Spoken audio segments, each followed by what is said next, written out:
Hey guys, in this video I'm going to show you how to fix the issue in Adobe Illustrator where you get the not responding error. Now, whether your application is freezing or crashing or just not responding in general, then don't worry, as I'm going to show you a bunch of different solutions. So the first thing we're going to need to do is head over to your Creative Cloud app. So just come over to your Start menu and search for Creative Cloud. From the Creative Cloud app, we're going to come over to Updates in the right hand panel, and then you can press this Check for Updates button at the top here if this is available.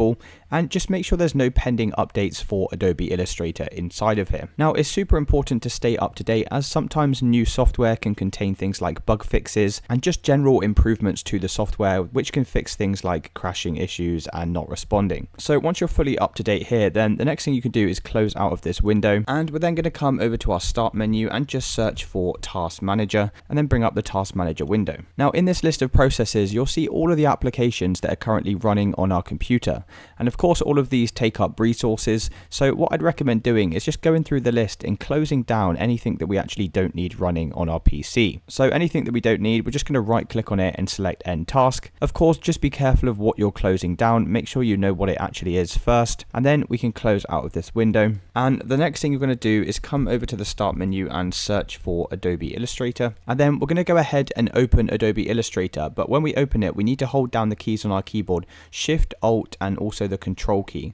So that's Control, Shift, and the Alt key, and you need to hold that down as we open the application. So I'm now pressing on my keyboard Control, Shift, and Alt, and just hold that down whilst it opens. And basically, by holding down those keys on the startup, it's going to reset your preferences, as sometimes corrupt preferences can also cause this unresponsive issue. And once we're inside of here, we're going to come over to Window, come over to Workspace, and if this option down here is available, Reset, you're also going to go ahead and select that. Now, the very last thing you need to do is just close out of the Adobe application, and we're going to head back over to our Creative Cloud and head over to your apps in the right hand side. Then come over to this beta section here, and you need to make sure that you've uninstalled any beta applications that you have installed in here. Now, I don't have any beta applications on my computer, but if you do have any beta applications, whether it be Premiere Pro or another Adobe application, then go ahead and uninstall these now, and then we can try restarting Adobe Illustrator, and that should have now fixed your issue. Let me know in the comments if this did or didn't work, and if this video did help you, then please drop a like and subscribe, and I'll see you in the next one.